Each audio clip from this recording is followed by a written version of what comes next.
اے اہل اسلام، بعض اہل کتاب اس بات کی خواہش رکھتے ہیں کہ کسی طرح تم کو گمراہ کر دیں، حالانکہ یہ تم کو کیا گمراہ کریں گے، اپنے آپ کو ہی گمراہ کر رہے ہیں اور نہیں جانتے۔ اے اہل کتاب، تم اللہ کی آیتوں سے کیوں انکار کرتے ہو اور تم تورات کو مانتے تو ہو؟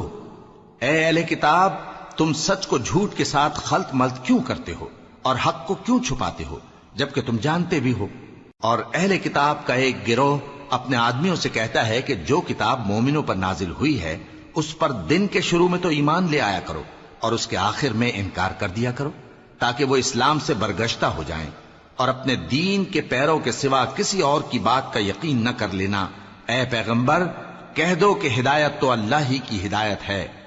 وہ یہ بھی کہتے ہیں، یہ بھی نہ ماننا کہ جو چیز تم کو ملی ہے ویسی کسی اور کو بھی مل سکتی ہے، ورنہ وہ تم پر تمہارے رب کے روبرو حجت قائم کر دیں گے۔ اے پیغمبر، کہہ دو کہ بزرگی اللہ ہی کے ہاتھ میں ہے، وہ جسے چاہتا ہے دیتا ہے، اور اللہ کشائش والا ہے، علم والا ہے، وہ اپنی رحمت سے جس کو چاہتا ہے خاص کر لیتا ہے، اور اللہ بڑے فضل کا مالک ہے۔ اور اہل کتاب میں سے کوئی تو ایسا ہے کہ اگر تم اس کے پاس دیناروں کا ڈھیر امانت رکھ دو تو تم کو فوراً واپس دے دے، اور کوئی اس طرح کا ہے کہ اگر اس کے پاس 1 دینار بھی امانت رکھو تو جب تک اس کے سر پر ہر وقت کھڑے نہ رہو تمہیں دے ہی نہیں۔ یہ اس لیے کہ وہ کہتے ہیں کہ امیوں کے بارے میں ہم سے مواخذہ نہیں ہوگا۔ یہ اللہ پر محض جھوٹ بولتے ہیں اور اس بات کو جانتے بھی ہیں۔ ہاں کیوں نہیں،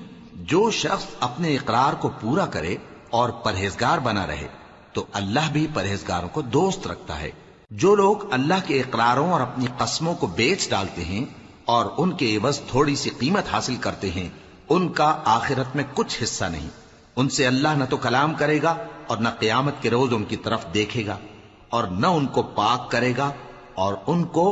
دکھ دینے والا عذاب ہوگا۔ اور ان اہل کتاب میں بعض ایسے ہیں کہ کتاب یعنی تورات کو زبان مروڑ مروڑ کر پڑھتے ہیں تاکہ تم سمجھو کہ جو کچھ وہ پڑھتے ہیں کتاب میں سے ہے، حالانکہ وہ کتاب میں سے نہیں ہوتا،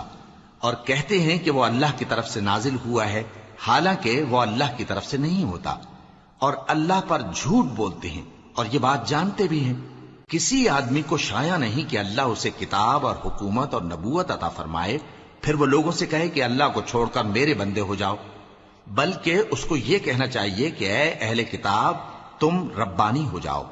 کیوں کہہ دو کہ اے اہل کتاب، جو بات ہمارے اور تمہارے دونوں کے درمیان یکساں تسلیم کی گئی ہے اس کی طرف آؤ، وہ یہ کہ اللہ کے سوا ہم کسی کی عبادت نہ کریں اور اس کے ساتھ کسی چیز کو شریک نہ بنائیں، اور ہم میں کوئی کسی کو اللہ کے سوا اپنا کارساز نہ سمجھے۔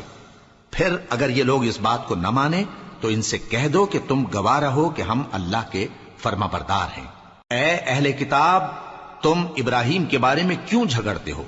حالانکہ تورات اور انجیل ان کے بعد اتری ہیں اور وہ پہلے ہو چکے؟ تو کیا تم عقل نہیں رکھتے؟ دیکھو،